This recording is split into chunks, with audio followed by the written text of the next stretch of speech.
إن الحمد لله نحمده ونستعينه ونستغفره ونعوذ بالله من شرور أنفسنا ومن سيئات أعمالنا.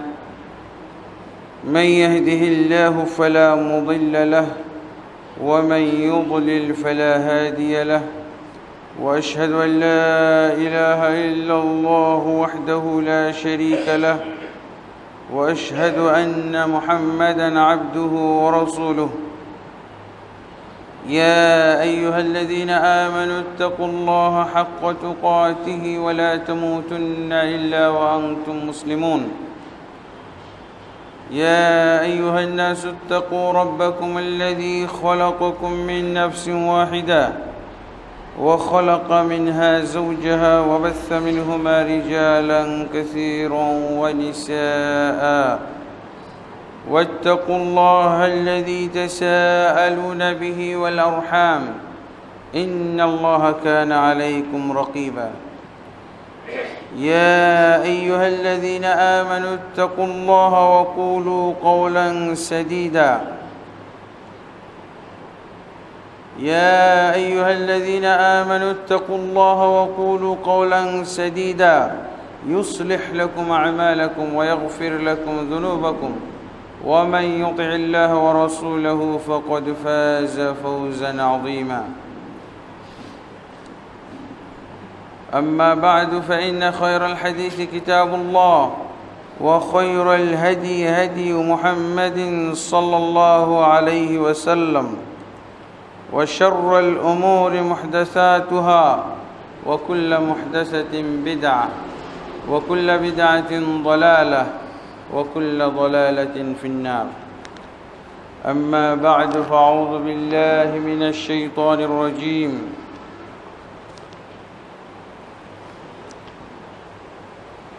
بسم الله الرحمن الرحيم.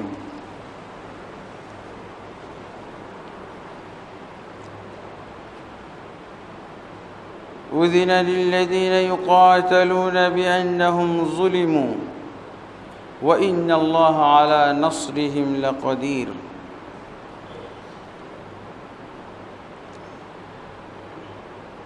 وقال سبحانه: وقاتلوا في سبيل الله الذين يقاتلونكم ولا تعتدوا إن الله لا يحب المعتدين. وقال سبحانه: فإذا انسلخ الأشهر الحرم فاقتلوا المشركين حيث وجدتموهم وخذوهم واحصروهم واقعدوا لهم كل مرصد فإن تابوا وأقاموا الصلاة وآتوا الزكاة فخلوا سبيلهم. وقال سبحانه: كتب عليكم القتال وهو كره لكم.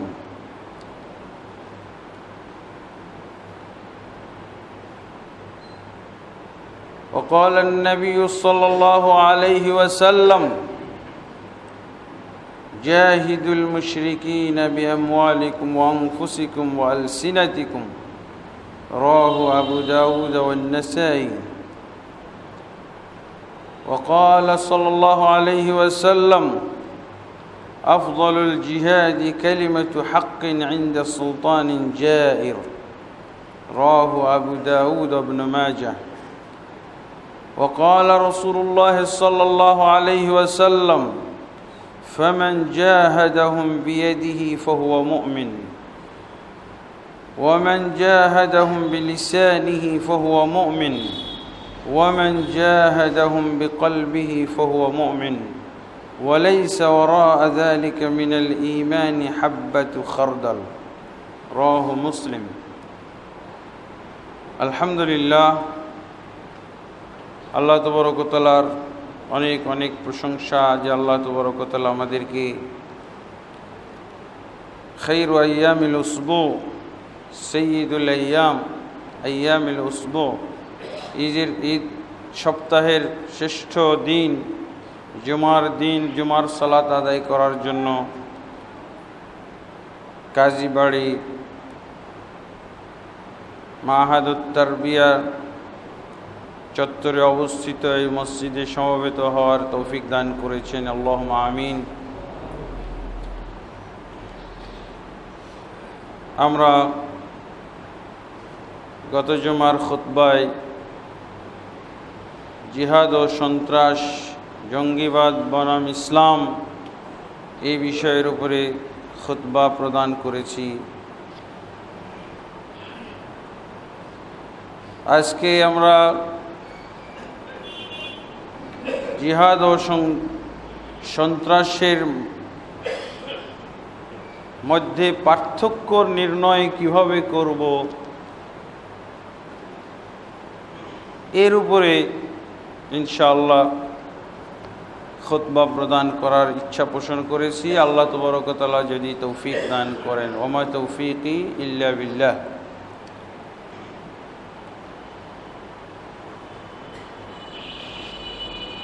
আল্লাহ তাবারক ওয়া তাআলা আমাদেরকে যে ইসলাম ধর্মের অনুসারী হওয়ার আদেশ দিয়েছেন এবং ইসলাম ধর্ম ছাড়া আল্লাহ তাবারক ওয়া তাআলার কাছে অন্যান্য সমস্ত ধর্ম হলো অবৈধ, হারাম, অপছন্দনীয়, ঘৃণিত। সূরা আল ইমরানের 19 নম্বর আয়াত এবং 85 নম্বর আয়াত আপনি দেখে নেবেন। ইসলাম বাদে সমস্ত ধর্ম আল্লাহর কাছে ঘৃণিত, অপছন্দনীয়, অগ্রহণযোগ্য।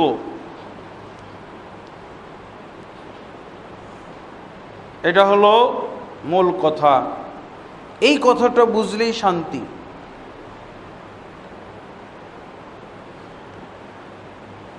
আর এই ইসলাম ধর্মের একটা নিয়ম, একটা নীতিমালা, একটা কাজ, আমল, ইবাদত হচ্ছে জিহাদ। জিহাদ ইসলামের মৌলিক 5টি রুকুন, মৌলিক 5টি ফরজের অন্তর্ভুক্ত কিছু নয়। জিহাদ হচ্ছে ইসলামের 5টি মৌলিক যে ফরজ, আবশ্যিক বিষয় রয়েছে, এই আবশ্যিক বিষয়গুলোর হেফাজতকারী একটা ফরজ। ইসলামের হেফাজতের জন্য, দাওয়াতের জন্যই হলো জিহাদের নিয়ম প্রবর্তিত। আর এই জিহাদের কথা আল্লাহ কোরআনে বলেছেন। জিহাদের কথা আল্লাহ তাবারক ওয়া তাআলা তার রাসূলকে বলার জন্য আদেশ দিয়েছেন। তিনি ফজিলত বর্ণনা করার আদেশ দিয়েছেন।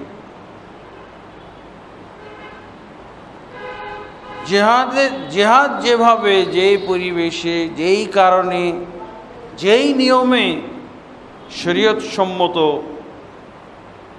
সেগুলো যদি আমরা জানি তাহলে জিহাদকে সব মুসলিম ভালোবাসবে, পছন্দ করবে, গ্রহণ করবে, জানার চেষ্টা করবে।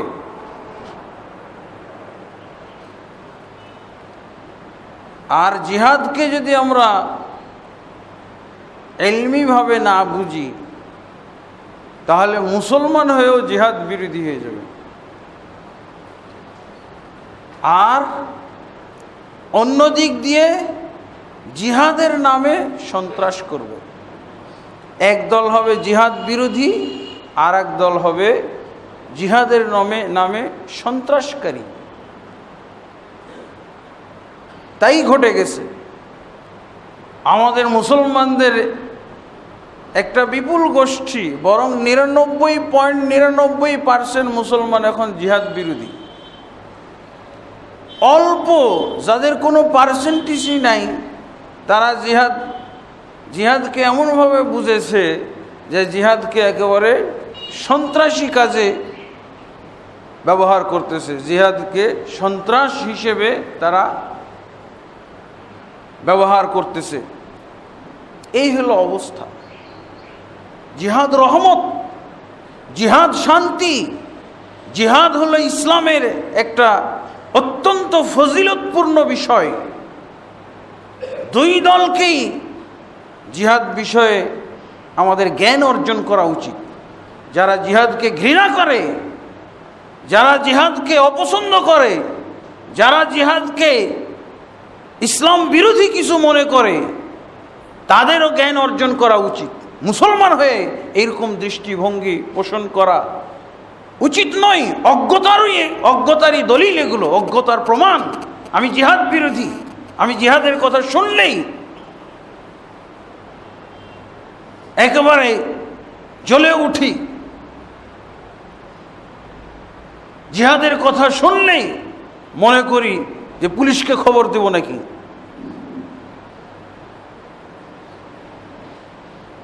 ইসলামে যে জিহাদের কথা বলা হয়েছে, যত বড় কাফের হোক, যত বড় ইসলাম অপছন্দকারী মুশরিক হোক, আপনি মুসলমানের কথা বলছি না,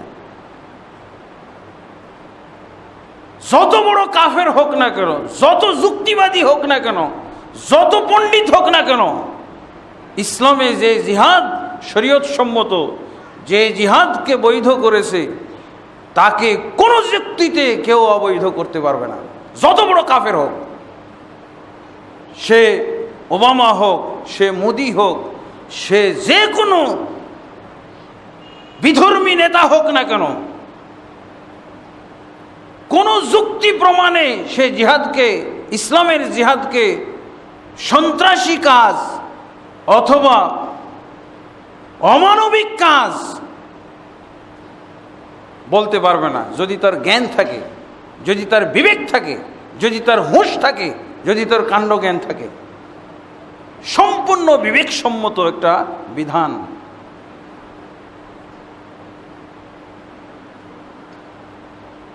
এই ইসলামের কোনটা জিনিস অযৌক্তিক যদি যথাযথভাবে আমরা বুঝি, উপলব্ধি করি,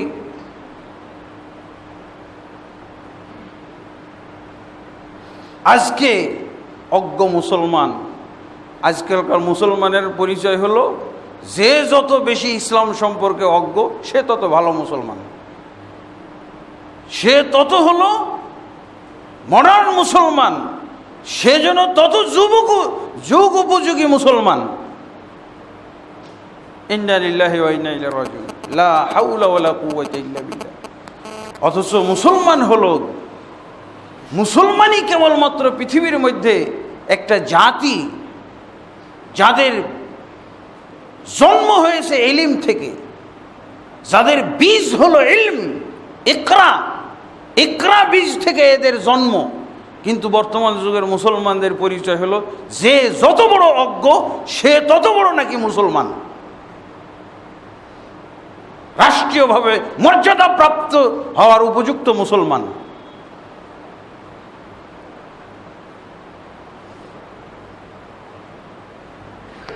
তা আমরা এই জিনিসগুলো ইনশাআল্লাহ আজকে জানব। বিজ্ঞানসম্মত একটা বিধান, বিবেকসম্মত একটা বিধান। কাফেরের বিবেকেও না করতে পারবে না জিহাদ, কাফেরেরও যুক্তিতে না করার কোনো উপায় নাই জিহাদকে।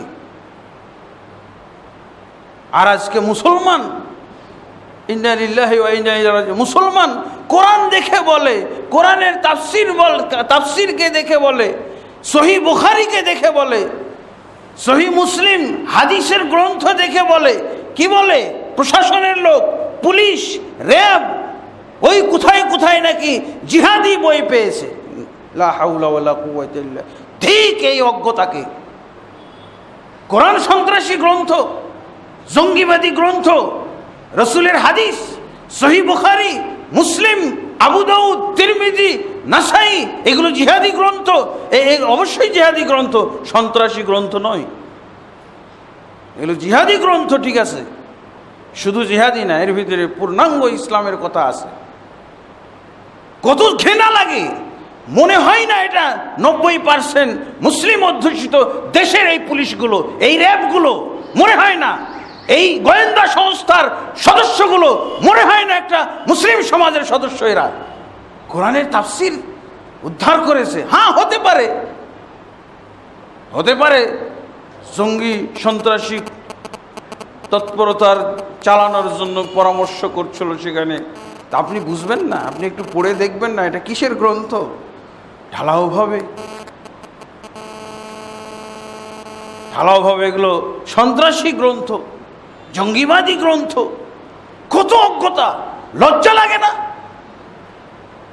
আমাদেরই লজ্জা লাগে। যেগুলো নাম লেখা আছে আব্দুর রহিম, আব্দুল করিম, অমুক পুলিশ আব্দুর রহিম, অমুক র্যাব আব্দুল করিম, অমুক গোয়েন্দা সংস্থার ডিবির লোক, অমুক ডিজিএফআই এর লোক, অমুক তমুক এনএসআই এর লোক, এনএসআই এর সদস্য। তারা সন্ত্রাসী কিছু গ্রন্থ, সন্ত্রাসী বই পুস্তক ধরেছে। লা হাওলা ওয়ালা কুওয়াতা ইল্লা বিল্লাহ। এই ন্যূনতম জ্ঞানটুকু নাই। জিহাদের কথা আজকে মসজিদে নাকি বলা যাবে না।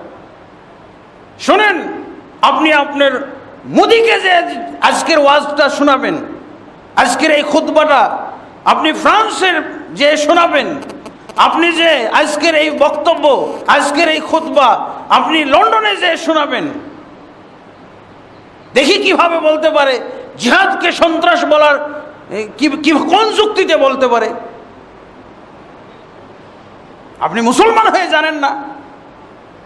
অবশ্যই আমাদেরকে, যদি জিহাদ না জানি, আমি যদি এতই অজ্ঞ হই, তাহলে আমার অজ্ঞতার ভিতর দিয়েই তো সন্ত্রাসবাদ, জঙ্গিবাদ জন্ম নেবে। আমি শিক্ষিত হই। গত জুমার খুতবাতেও নাকি কেউ এরকম মন্তব্য করেছে, নাউজুবিল্লাহ। কত অজ্ঞ! আমার এই বইটা, এই যে গ্রন্থটা প্রত্যেক মন্ত্রণালয়ে আছে, প্রত্যেক থানাতে আছে। যদি হারিয়ে ফেলে তাহলে তাদের খামখেয়ালি। প্রত্যেক ডিসি অফিসে আছে, প্রত্যেক রাজনৈতিক দলের অফিসে আছে। তার তো প্রমাণ পেলাম সেই মোহাম্মদপুর পশ্চিম ট্রাফিক পুলিশ পশ্চিমের এডিসি যখন আমার সাথে আমার ইন্টারভিউ নিলেন, তখন উনি স্বীকার করলেন যে এই বই আমি পড়েছি।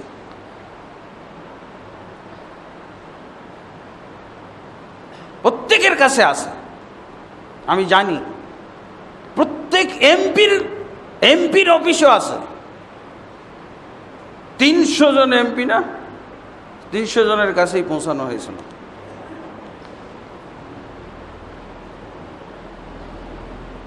এখানে সব বলা আছে জিহাদ কিভাবে হয়, ইসলামে জিহাদের নিয়ম নীতিমালা কি ধরনের, আর সন্ত্রাস কাকে বলা হয়, এগুলো সব এখানে লেখা আছে।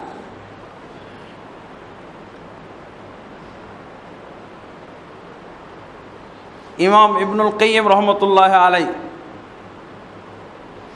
জাদুল মাআদ 3য় খণ্ড 71-72 পৃষ্ঠার ভিতরে উনি লিখেছেন, যে কোনো মুসলিম ব্যক্তিকে সে যদি মুসলিম পরিচয় দেয়, শুধু যদি মুসলিম পরিচয় দেয়, তার উপরে জিহাদ করা ফরজ।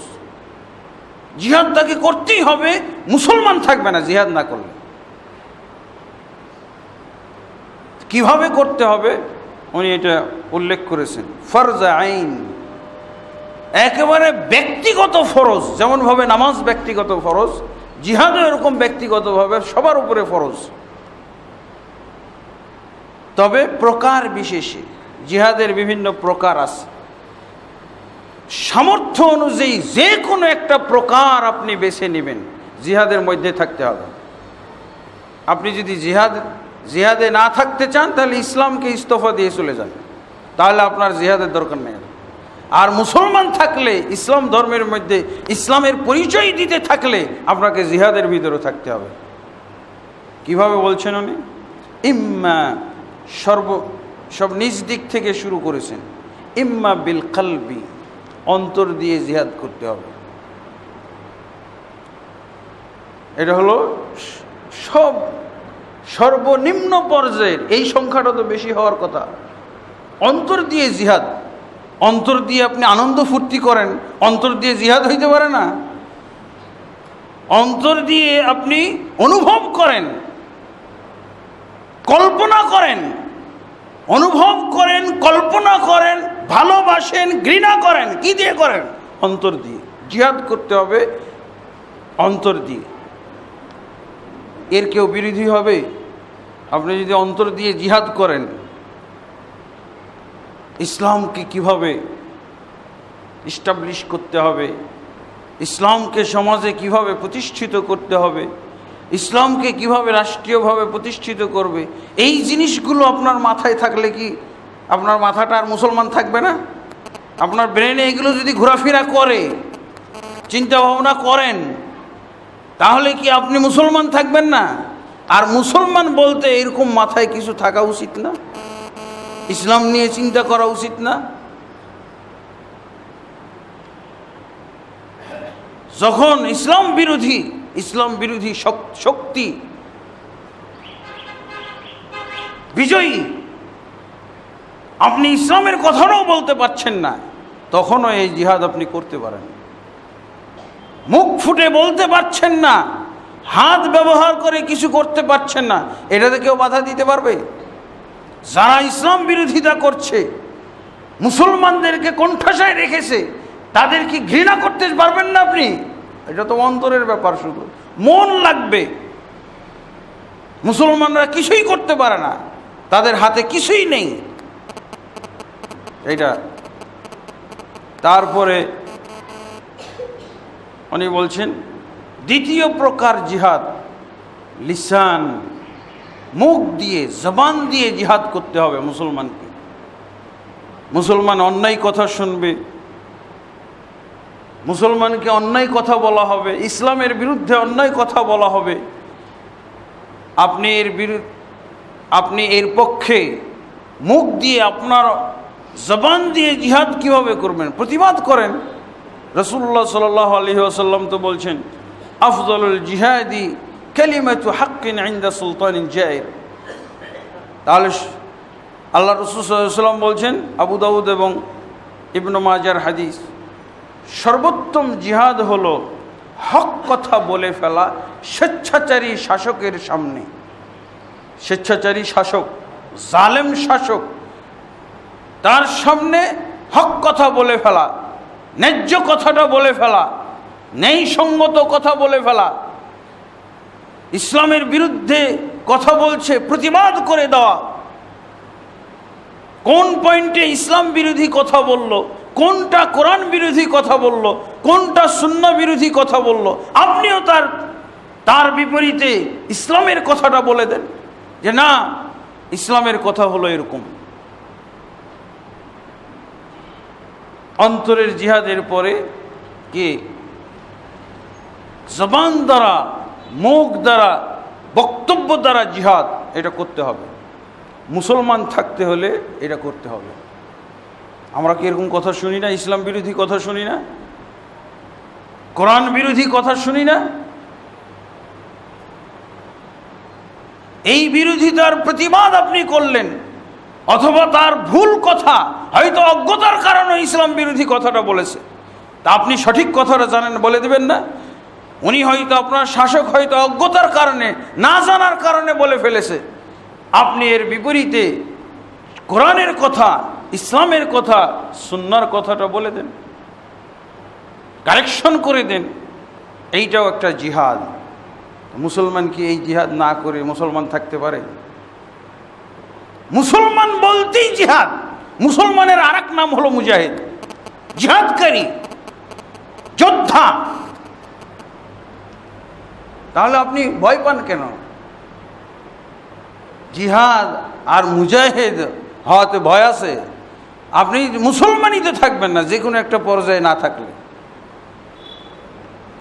3 নম্বর হলো ইম্মা বিল মালি, সম্পদ দ্বারা। সম্পদ দ্বারা জিহাদ করবেন। সম্পদ কিভাবে? ইসলামের স্বার্থে, ইসলামের উপকারার্থে, ইসলামী প্রকল্পে, মসজিদ নির্মাণে, মাদ্রাসা নির্মাণে, দাওয়া সেন্টার নির্মাণে, কোথাও যদি শরীয়ত সম্মত ভাবে জিহাদ চলে, কাফেরের বিরুদ্ধে যুদ্ধ চলতেছে, জিহাদ চলতেছে, সেখানে আপনি সম্পদ যদি দান করেন শরীয়ত সম্মত, কিভাবে জিহাদ শরীয়ত সম্মত এগুলো আসছে পর্যায়ক্রমে, দলিল ভিত্তিক ইসলামের সঠিক ব্যাখ্যা অনুযায়ী, দিক নির্দেশনা অনুযায়ী কোথাও যদি মুসলমানের কাফেরদের বিরুদ্ধে যুদ্ধ চলে, সেখানে আপনি সম্পদ দিতে পারেন, সহায়তা দিতে পারেন। তাহলে এগুলো তো বিভিন্ন পর্যায়ে আছে। আপনি মসজিদ নির্মাণ করতে পারেন, মাদ্রাসা নির্মাণ করতে পারেন, কিতাবপত্র ছাপাইতে পারেন টাকা দিয়ে, কিতাবপত্র কিনে বিতরণ করতে পারেন, যেগুলো সহি শুদ্ধ ইসলামী কিতাব, সেগুলো কিনে বিতরণ করবে। এটা হলো জিহাদ বিল মাল, সম্পদ দ্বারা। আরেকটু আমরা সহজ ভাষায় বলতে পারি, ইসলামের স্বার্থে দান করা, সাদাকা করা। এইবার বলছে জিহাদ, বলতেছেন সাদাকা, এটাও জিহাদ। ইসলামের স্বার্থে যদি আপনি দান করেন, এটা জিহাদ। ভয় পাইলেন? তাহলে সহজ ভাষায় হলো সদকা করেন। এবার ভালো লাগলো, সদকাওয়ালা মুসলমান। আর জিহাদ শুনতে পারে না, সাদাকা শুনলে ভালো লাগে। যাকাত, সাদাকা, ফিতরা, আর আপনার মূলধন থেকে যেটা দান করবেন ইসলামী স্বার্থে, ইসলামী প্রকল্পে, মুজাহিদদেরকে সহায়তা ইত্যাদি, তাহলে এটাও তো সম্ভব। কোন মুসলমান আছে দান করে না? তাহলে কি সন্ত্রাসী? ও মুজাহিদ, সন্ত্রাসী না। যে পয়সা কড়ি দান করে ইসলামের স্বার্থে। মুজাহিদরা কিসের? আল্লাহ রাসূল সাল্লাল্লাহু আলাইহি ওয়াসাল্লামের যুগে যারা জিহাদ করতো, ওরা কিসের স্বার্থে জিহাদ করতো? নিজেদের স্বার্থে না ইসলামের স্বার্থে, মুসলমানের স্বার্থে। দান করাটা হলো ইসলামের স্বার্থে যদি হয়, ইসলামের উন্নতির জন্য হয়, ইসলামের অগ্রগতির জন্য যদি হয়, ইসলামের বিজয়ের জন্য যদি হয়, তাহলে এই মাল আপনার জিহাদ। এই জন্য ইবনুল কাইয়িম রহমতুল্লাহ আলাইহি বলছেন,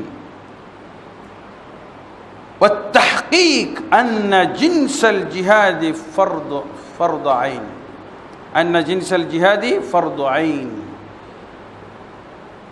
মানে শতসিদ্ধ কথা হলো, সার কথা হলো এটা, যে এবং গবেষণালব্ধ কথা হলো এটা, যে জিহাদের, এই যে জিহাদের গোষ্ঠী, জিহাদের যে প্রকারভেদ, এই প্রকারভেদ বিশেষে মুসলিম ব্যক্তির ওপরে যে কোনো প্রকার জিহাদ করা ফরজে আইন, মানে ব্যক্তিগত ফরজ। আর একটা লাস্টেরটা বলছে ওয়া ইম্মা বিল ইয়াদি, হাত দ্বারা জিহাদ। হাত দ্বারা জিহাদ, জিহাদ শব্দের অর্থ, শাব্দিক অর্থ তো হলো এমনি চেষ্টা, প্রচেষ্টা, পরিশ্রম, এগুলো বলা হয়, এগুলোকে জিহাদ বলা হয়। জিহাদ বিল ইয়াদ। ইমাম মালিক রহমতুল্লাহ ইমাম আহমদ বিন হাম্বলকে জিজ্ঞেস করেছিলেন যে আমি একজন সাধারণ জনগণ, আমি জিহাদ বিল ইয়াদ কিভাবে করব? হাত দ্বারা জিহাদ, হাত দ্বারা জিহাদ আমি কিভাবে করব? হাত দ্বারা জিহাদ এটা হলো, যদি অস্ত্রশস্ত্রের জিহাদ হয় তাহলে এটা হলো শাসক গোষ্ঠীর জন্য। অস্ত্রশস্ত্রের জিহাদ যদি অস্ত্র ধরন, বন্দুক, তারপরে কি বলে ট্যাঙ্ক, কামান ইত্যাদি, যুদ্ধ বিমান ইত্যাদি দিয়ে, এগুলো যদি হাত দিয়ে ব্যবহার করে, তাহলে সেটা শাসক গোষ্ঠীর জন্য, যাদের হাতে ক্ষমতা তাদের জন্য। আর সাধারণ পাবলিক জিহাদ বিল ইয়াদ কিভাবে করবে? সশস্ত্র যুদ্ধ যদি হয়, যাদেরকে সরকার নির্বাচন করেছে যুদ্ধের জন্য,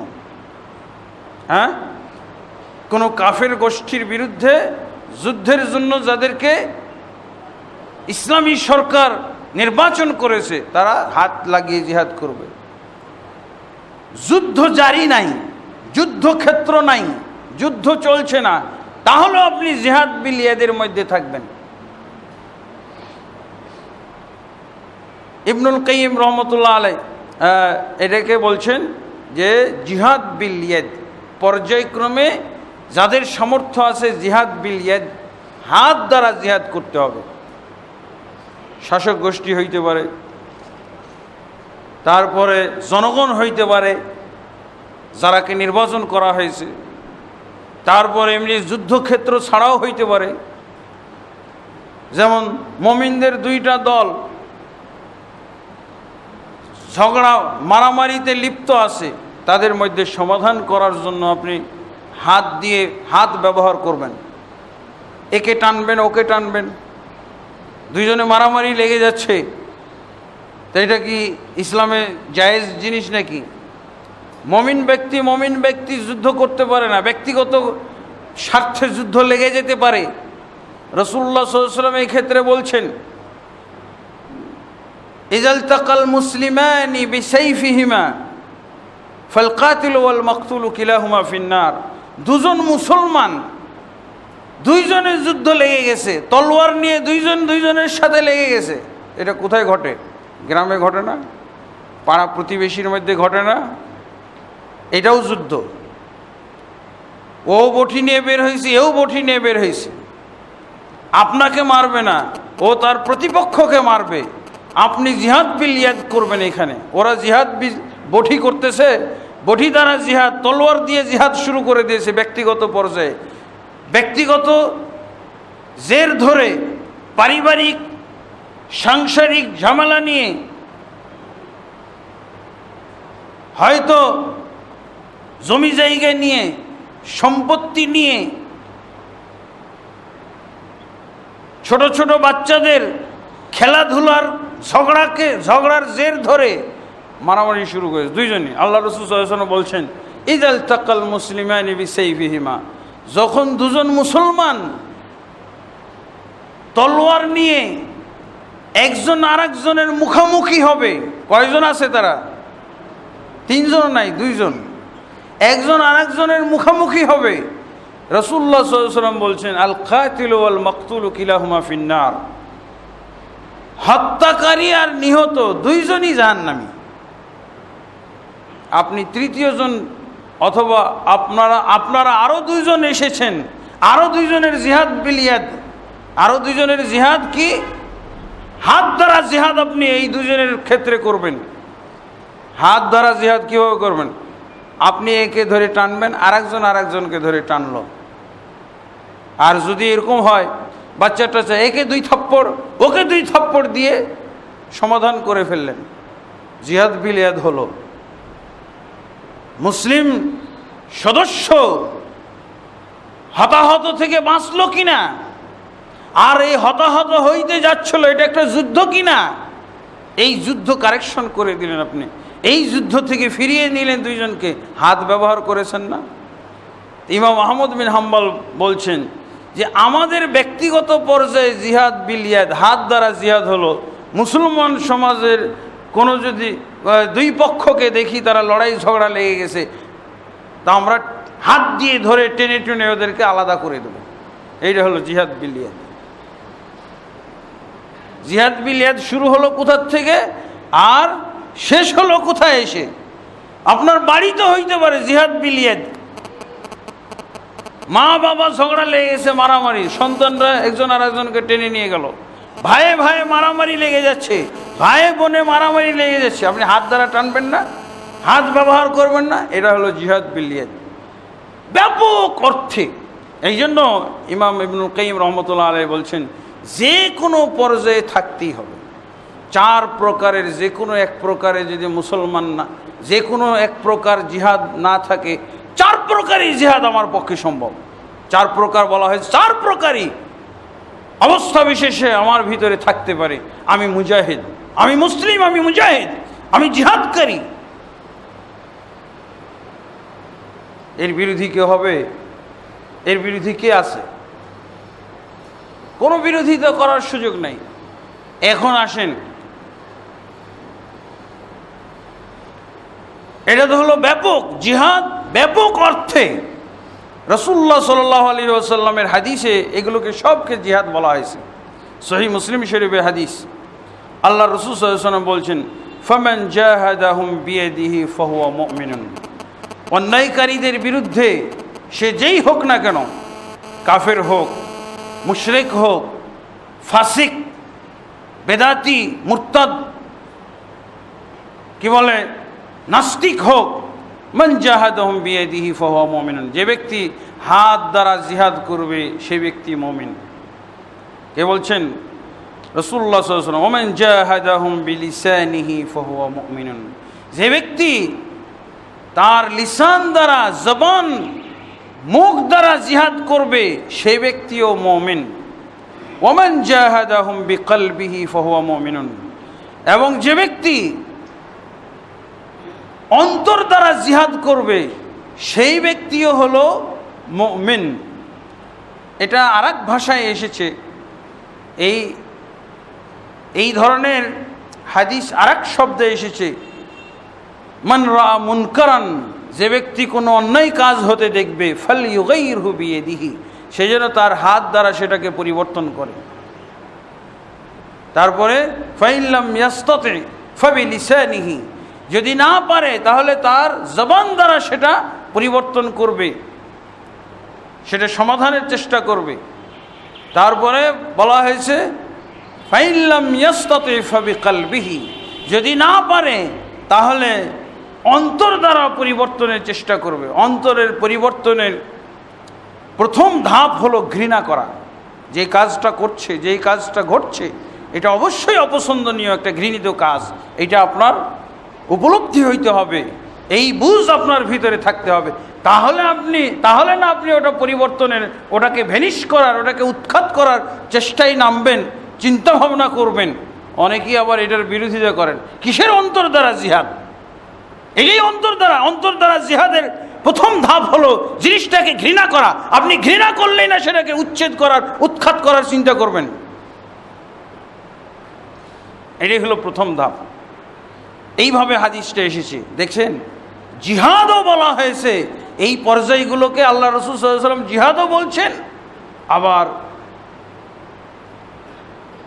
অন্যায়ের প্রতিকারের বিভিন্ন কি বলে সূরত বলছেন।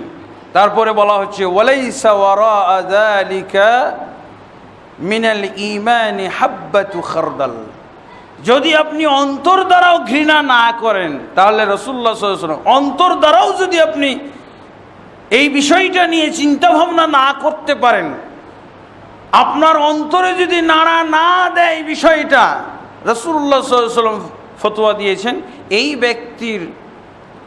এই ব্যক্তির ভিতরে সরিষা দানা বরাবরও ঈমান নেই, সে ঈমান মুক্ত। নুরুল ইসলাম নাম কিন্তু আসলে ঈমান মুক্ত, মুজাহিদুল ইসলাম নাম কিন্তু আসলে সে ঈমান মুক্ত, এর ভিতরে কোনো ঈমান নাই। রাসূলুল্লাহ সাল্লাল্লাহু আলাইহি ওয়াসাল্লাম বলছেন ঈমান নাই। যদি সে অন্তর দ্বারা জিহাদটাও না করতে পারে তার ঈমান নাই, তাহলে আপনি জিহাদ করবেন না, কমপক্ষে অন্তর দ্বারা জিহাদ করতে হবে। আলহামদুলিল্লাহ। এরপরে রাসূলুল্লাহ সাল্লাল্লাহু আলাইহি ওয়াসাল্লাম, এটি মুসলিম শরীফের হাদিস, আর একটি হাদিসের ভিতরে এসেছে আবু দাউদ নাসাইর মধ্যে, জাহিদুল মুশরিকিনা বিআমওয়ালিকুম ওয়া আনফুসিকুম ওয়া আলসিনাতিকুম। রাসূলুল্লাহ সাল্লাল্লাহু আলাইহি ওয়াসাল্লাম বলছেন, তোমরা মুশরিকদের বিরুদ্ধে যুদ্ধ করো, জিহাদ করো তোমাদের মাল দ্বারা, ওয়া আনফুসিকুম তোমাদের জান দ্বারা, ওয়া আলসিনাতিকুম তোমাদের জবান দ্বারা। হাসান বিন সাবেত আল্লাহ রাসূল সাল্লাল্লাহু আলাইহি ওয়াসাল্লামের যুগের একটা কবি ছিলেন, মুসলিম কবি। তার জীবনীতে বলা হয়েছে, তার জীবনীতে লেখা হয়েছে, কানা জাবানান, উনি একটু ভীত প্রকৃতির ছিলেন। হ্যাঁ, সাহস কম ছিল।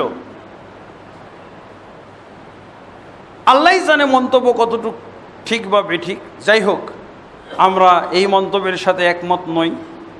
তবে রাসূলুল্লাহ সাল্লাল্লাহু আলাইহি ওয়াসাল্লাম তাকে শুধুমাত্র জবান দ্বারা জিহাদের জন্য নিয়োগ করে রেখেছিলেন। অনেক সাহাবী তো তলোয়ার নিয়েই যুদ্ধ করতেন, বর্ষা, বল্লম, তীর, তলোয়ার এগুলো নিয়ে। আর হাসান বিন সাবিত যুদ্ধ করতেন লিসান দ্বারা। কি দিয়ে? তার জবান দ্বারা।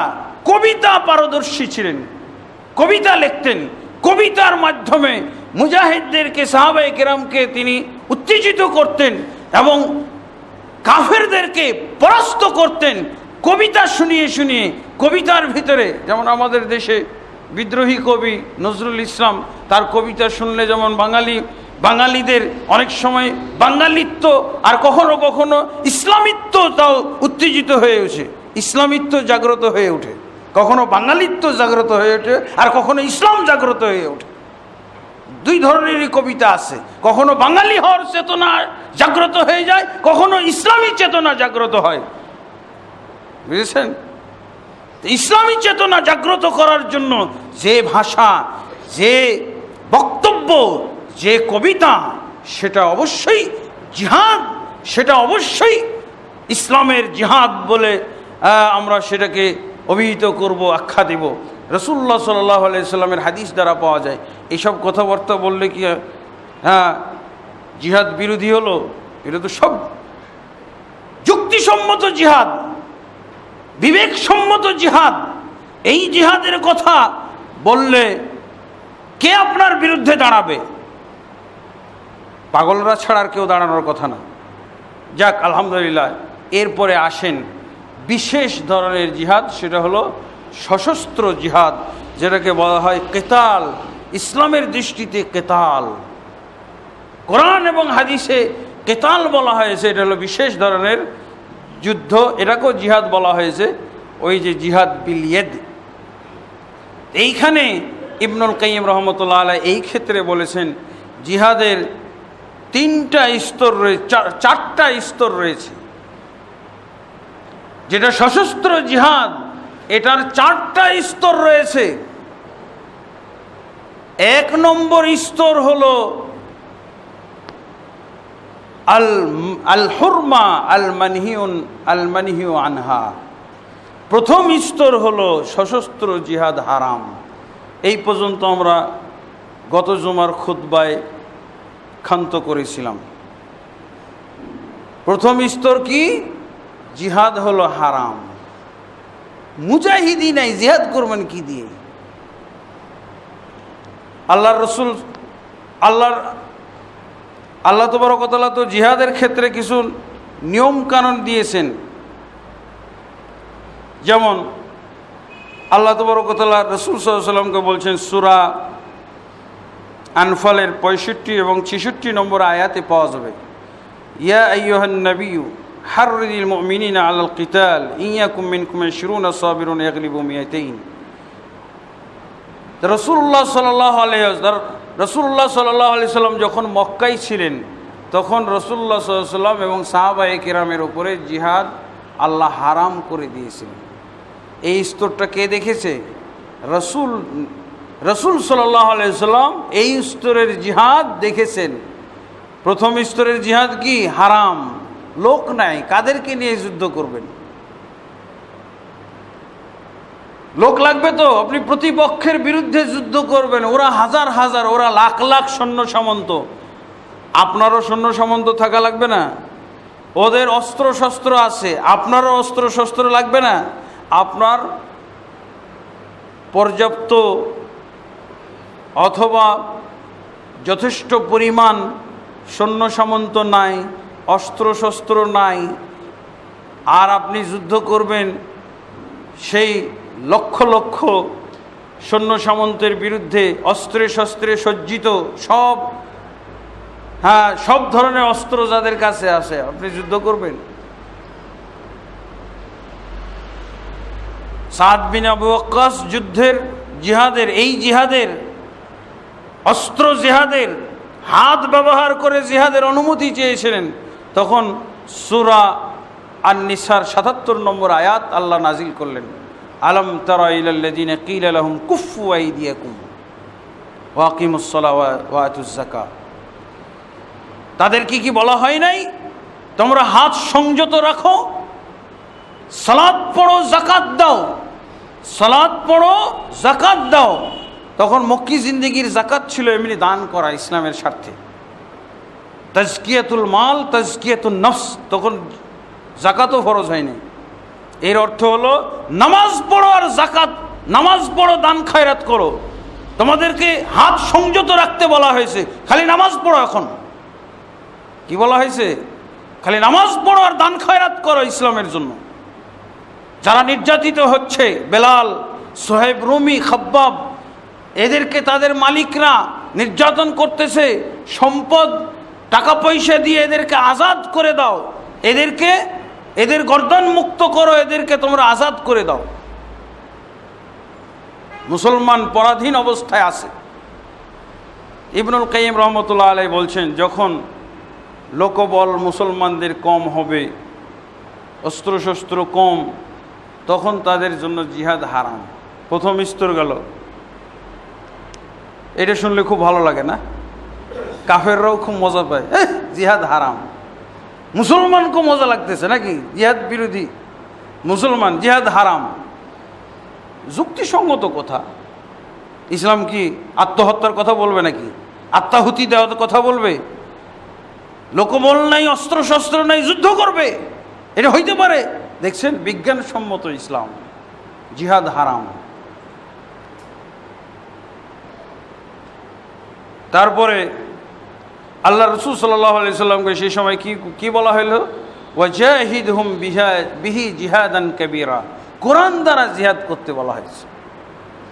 কিন্তু এই জিহাদেরও তারা বিরোধিতা করেছে। এই কোরআন শুনবে না, কানে কানে আঙ্গুল দাও, মুহাম্মদের ধারে কাছে যাবে না, কোরআনও শুনবে না। তখন কোরআন জিহাদ কিভাবে করতে বলা হয়েছে? জাহিদহুম বিহি জিহাদান কাবীরা, এই কোরআন দ্বারা, এর দ্বারা তোমরা জিহাদ করো, বড় জিহাদ, বড় জিহাদ। রাসূলুল্লাহ সাল্লাল্লাহু আলাইহি ওয়াসাল্লাম কোরআন দ্বারা জিহাদ করলেন। কোরআন দ্বারা জিহাদ, এটা কি জিহাদ বিল লিসান না? জবান দ্বারা জিহাদ না?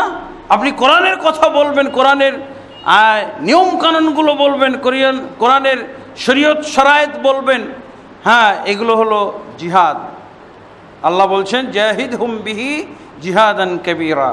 এই হলো আয়াত, সূরা ফুরকানের 52 নম্বর আয়াত। এরপরে হলো দ্বিতীয় স্তর, সশস্ত্র যুদ্ধের দ্বিতীয় স্তর। মক্কাতে তো আপনারা জানলেন, সবাই জানে যারা ইসলামের ইতিহাস পড়েছে, কাফেরদের লেখা ইতিহাস, খ্রিস্টানদের লেখা ইতিহাস, সবইতে এই কথাগুলো আছে। এখন কি আপনি স্বীকার করলেন না যে এরা মজলুম জনতা?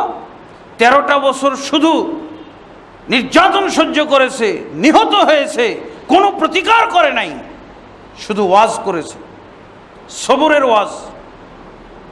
এই জনগণের পক্ষে আপনার একটুও হতে ইচ্ছা করে না? মজলুম জনতার কথা তো খুব বলেন। এই মক্কার 13টা বছর যারা মজলুম জনতা থাকলো, শেষমেশ যাদেরকে এই মক্কা থেকে বিতাড়িত করা হলো, মুসলমানদের নবী মুহাম্মদুর রাসূলুল্লাহ সাল্লাল্লাহু আলাইহি ওয়াসাল্লামকে হত্যার ষড়যন্ত্র করা হলো, তিনি বাধ্য হয়ে মক্কা ছেড়ে চলে গেলেন। এমন হলো মক্কা নগরী যে একজনও মুসলমান আর থাকতে পারল না মক্কায়, একজনও মুসলমান ছিল না। ওরা গণতন্ত্র বুঝতো না, ওদেরকে কে বুঝাবে গণতন্ত্র যে সবাই থাকতে পারে? কাফেররাও গণতন্ত্র বিশ্বাস করতো না তখন। মুসলমান থাকতে পারবে না মক্কায়, শুধু আমরা মুশরিকরাই থাকবো। কাফেররা গণতন্ত্র মানল না, মুসলমান এই মক্কা নগরী থাকতে পারবে না, একজনও ছিল না, সব চলে গেল। মুহাম্মদ সাল্লাল্লাহু আলাইহি ওয়াসাল্লামও চলে গেলেন। শেষমেশ আল্লাহ হিজরত ফরজ করে দিলেন যে না, যেখানে থাকার পরিবেশ নেই, ইমানদারদের নির্যাতন করা হচ্ছে, হত্যা করা হচ্ছে, থাকা যাবে না। এরপর চলে আসলো সবাই মদিনায়। অনেককে আল্লাহ রাসূল সাল্লাল্লাহু আলাইহি ওয়াসাল্লাম নিজেই আবিসিনিয়া হাবাসায় পাঠিয়েছিলেন, কয়েক দফা হিজরত করে চলে গেছে। মক্কায় মদিনাতে আসলেন। মদিনাতে ওই যে বায়াতুল আকাবা, 2টা বায়াতুল আকাবা হলো না, বায়াতুল আকাবাল উলা ওয়াসানিয়া, আকাবার বায়াত, দ্বিতীয় বায়াতে যখন 80 জন 80 থেকে 90, 89 জন সাহাবী তারা মদিনা থেকে হজ করতে এসে আল্লাহ রসুল সাল্লাল্লাহু আলাইহি ওয়াসাল্লামের প্রতি ঈমান আনলে গোপনে তারা আকাবা,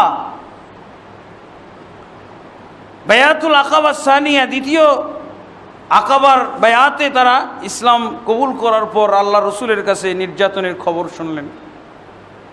কিভাবে কাফেররা মক্কাতে মুসলমানদের উপরে নির্যাতন চালাচ্ছে এগুলো তো প্রথম থেকেই শুনছে তারা। দ্বিতীয় বায়াতের সময় যেহেতু প্রায় 89 জন, 87 থেকে 89 জন তারা ছিলেন, এরা আল্লাহ রসুল সাল্লাল্লাহু আলাইহি ওয়াসাল্লামের কাছে অনুমতি চাইলেন। একবার তো সাদ বিন আবি ওয়াক্কাস চেয়েছিলেন, এবার মদিনার এই সাহাবীরাও নির্যাতনের কাহিনী শোনার পর বললেন, ইয়া রাসূলুল্লাহ, আপনি অনুমতি দেন, আমরা এই জিহাদে, এই হজ করতে এসে জিহাদ করেই ফিরে যাব। এই নির্যাতনকারী কাফেরদের বিরুদ্ধে যুদ্ধ করে তারপর আমরা মদিনায় ফিরে যাব। এত নির্যাতন, এত অকথ্য নির্যাতন কিভাবে আপনারা সহ্য করেছেন? আমরা এখন আপনাদের সাথে যোগ দিয়েছি, আপনাদের সাথে আমরা একাত্মতা ঘোষণা করছি, আসেন আমাদের নেতৃত্বে এদেরকে শায়েস্ত করি, এই আবু জাহাল, আবু লাহাব, উতবা, শাইবা, ওয়ালিদ বিন মুগীরাদেরকে। আল্লাহ রাসূল সাল্লাল্লাহু আলাইহি ওয়াসাল্লাম যেহেতু তার উপরে আগে থেকেই কোরআন নাজিল হয়ে আছে, সূরা নিসার 77 নম্বর আয়াত, নিষিদ্ধ, এরপরে তো অনুমতি আসে নাই, সে একই কথা বায়াতুল আকাবার এই মুহাজির সাহাবীদেরকে আল্লাহ রাসূল সাল্লাল্লাহু আলাইহি ওয়াসাল্লাম বুঝালেন যে দেখো, জিহাদের চিন্তা করা যাবে না, আল্লাহ নিষেধ করে রেখেছেন। তখন আর তারা নিবৃত হয়ে ফিরে চলে গেল। ওই সময় রাসূলুল্লাহ সাল্লাল্লাহু আলাইহি ওয়াসাল্লামের সাথে হিজরতের ব্যাপারে তারা আবেদন করেছিলেন, কিন্তু আল্লাহ রাসূল সাল্লাল্লাহু আলাইহি ওয়াসাল্লাম আল্লাহর নির্দেশ ছাড়া তো কিছু করেন না। যখন মদিনায় চলে গেলেন রাসূলুল্লাহ সাল্লাল্লাহু আলাইহি ওয়াসাল্লাম জীবন বাঁচানোর জন্য, সেখানে যে আল্লাহ তাবারক ওয়া তাআলা জিহাদ ফরজ করলেন। ইবনে আব্বাস রাদিয়াল্লাহু আনহু বলছেন, এটাই হলো জিহাদের প্রথম আয়াত। এটাই সূরা হজ্জের 39 এবং 40 নম্বর আয়াত। এটাই হলো জিহাদের ব্যাপারে। তাহলে মক্কার জিন্দেগিতে শুধু জিহাদ নিষিদ্ধ হওয়ার আয়াত পাওয়া গেল, আর মদিনায় এসে প্রথম জিহাদের আয়াত যেটা পাওয়া গেল, এটাকে ইবনুল কাইয়িম রহমতুল্লাহ আলাইহি বলছেন সশস্ত্র জিহাদের দ্বিতীয় স্তর। প্রথম স্তর হারাম, দ্বিতীয় স্তর হলো অনুমোদিত। অনুমতি দেওয়া হলো, তোমরা যদি সশস্ত্র জিহাদ করতে চাও তো করতে পারো। অনুমোদিত কিভাবে? সংকোচিতভাবে। হ্যাঁ, তোমাদেরকে জিহাদের অনুমতি দেওয়া হলো। এটা কিসের? সূরা আল হজ্জের 39 নম্বর আয়াত, উযিনা লিল্লাযিনা ইউকাতালুনা বিআন্নাহুম যুলিমু। অনুমতি দিয়ে দেওয়া হলো লিল্লাযিনা ইউকাতালুনা, যাদের সাথে যুদ্ধ করা হয় বা হয়েছে, বিআন্নাহুম যুলিমু, এই অজুহাতে, এই কারণে যে তাদের প্রতি জুলুম নির্যাতন করা হয়েছে। কথা ঠিক না বেঠিক? কোনো কাফের বলতে পারবে বেঠিক? জুলুমের প্রতিকার, জালেমের প্রতিশোধ, জালেমের বিচার কে চায় না? কোনো কাফেরও না এর বিপক্ষে দাঁড়াইতে পারে না, কোনো খ্রিস্টান, ইহুদি। কারণ সম্পূর্ণ জিহাদ এসেছে যুক্তির উপরে। দলিল যেমন এসেছে দলিল ভিত্তিক, যুক্তি ভিত্তিক। আপনি কি অনুমতি দেন না যাদেরকে এভাবে নির্বিঘ্নে, নিরীহ নির্মমভাবে তাদেরকে হত্যা করা হয়েছে? 13 বছর হত্যাযজ্ঞ চলেছে। আল্লাহ যাদেরকে অনুমতি দিলেন না জিহাদের, কত মজা করে মেরেছে। আর শুধু তারা ধৈর্য ধারণ করে সওয়াব নিয়েছে, জান্নাত নিয়েছে। ইন্নাল্লাহা আলা নাসরিহি লাকাদির, নিশ্চয় আল্লাহ তাদেরকে সাহায্য করতে অতি সক্ষম, ক্ষমতাবান। আল্লাহ তাবারক ওয়া তাআলা এদের আবার সংজ্ঞা দিয়েছেন, আল্লাযীনা উখরিজু মিন দিয়ারিহিম ইল্লা ইয়াকুলু রাব্বানাল্লাহ। এরা হলো সেই লোকগুলো যাদেরকে তাদের ঘর বাড়ি থেকে, ভিটে মাটি থেকে, তাদের জন্মভূমি থেকে উৎখাত করা হয়েছে, উচ্ছেদ করা হয়েছিল না? তাদেরকে অনুমতি দিয়ে দেওয়া হলো। তাদের এই লোকগুলো মক্কায় ছিল না? মদিনার লোকগুলোকে হত্যা করতে বলা হয় না, মক্কারগুলোকে।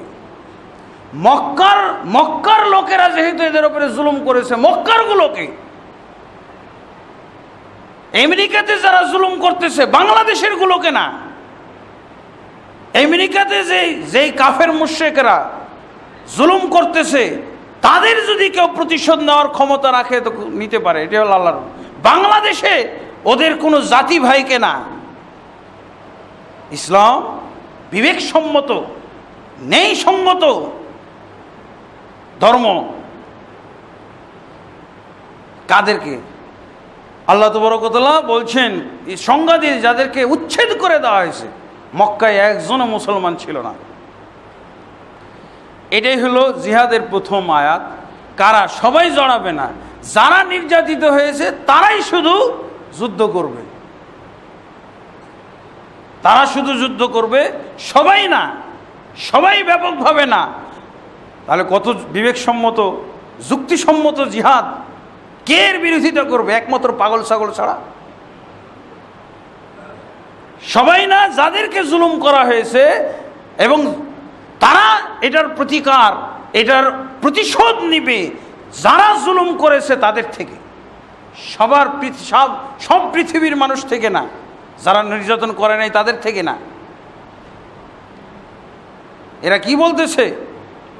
এই যে গুলশানের ঘটনা, কোথায় নাকি সিরিয়া, কোথায় ইরাকে খ্রিস্টানেরা মুসলমানদের উপরে নির্যাতন করতেছে, মুসলমানদেরকে নির্বিচারে হত্যা করতেছে, এই জন্য হোটেলে খেতে বসেছে এদেরকে হত্যা করা হবে। এটা ইসলাম না, ইসলামী জিহাদের মধ্যে এটা পড়ে না। কিসের মধ্যে পড়ে? এইসব এলোপাথাড়ি কারবার ইসলামে নাই। যারা জালেম তাদের বিরুদ্ধে প্রতিশোধ, যারা মজলুম তারা নেবে প্রতিশোধ, বাইরের লোক না। এরপরে তৃতীয় পর্যায়ের জিহাদ ফরজ হলো ফরজুল কিফায়া। এটাকে হলো প্রতিরোধমূলক জিহাদ।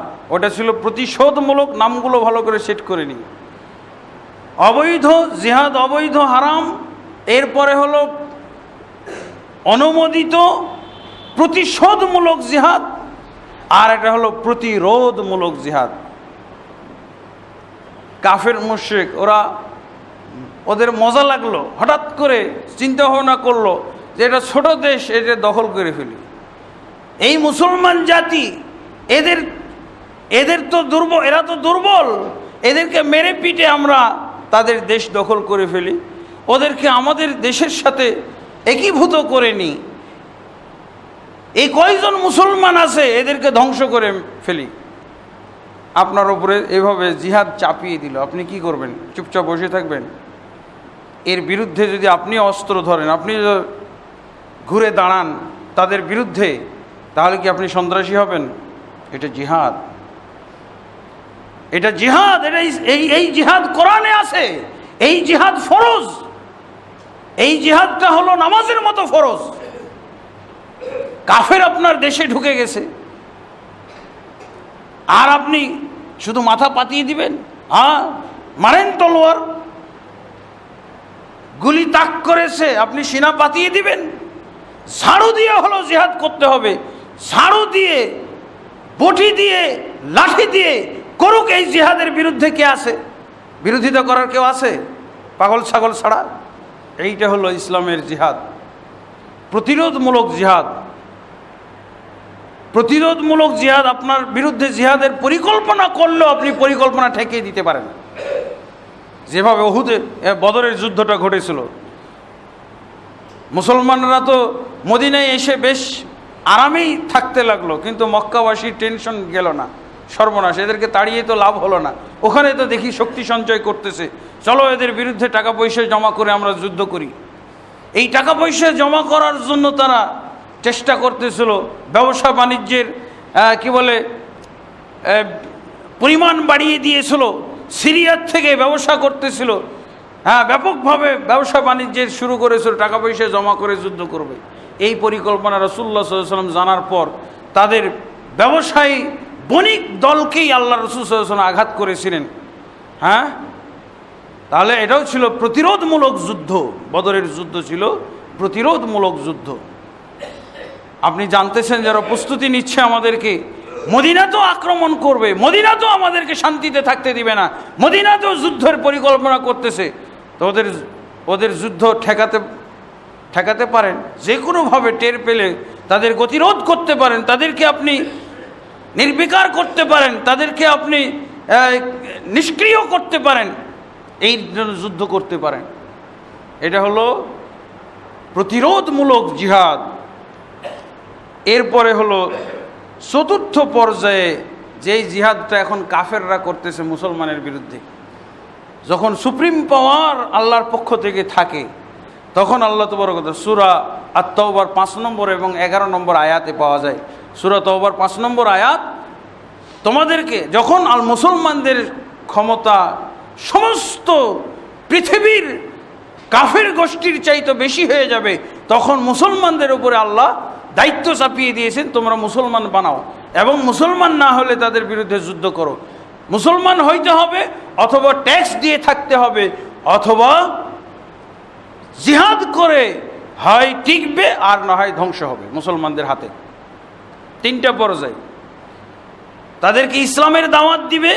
তার কারণ মুসলমানরা যেমন এখন আমেরিকা এবং রাশিয়া পাওয়ারফুল না, যাকে যখন ইচ্ছা ধ্বংস করে দিতে পারে না, ধ্বংস করছে তো তারা।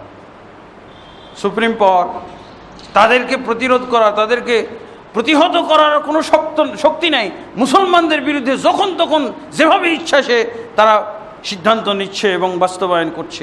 মুসলমানদের যখন এরকম অবস্থা হবে, আল্লাহ বলেছেন মুসলমানদেরকে যখন আল্লাহ সুপ্রিম পাওয়ার দিবে, তখন তাদেরকে আল্লাহর স্বার্থে, ইসলামের স্বার্থে এভাবে জমিনে ছড়িয়ে পড়তে হবে। আল্লাহর জমিনে বসবাস করতেছে, আল্লাহকে ট্যাক্স দাও, আল্লাহর মুমিন বাহিনীকে ট্যাক্স দিয়ে থাকো, অথবা তোমরা দুনিয়ার থেকে বিদায় হও।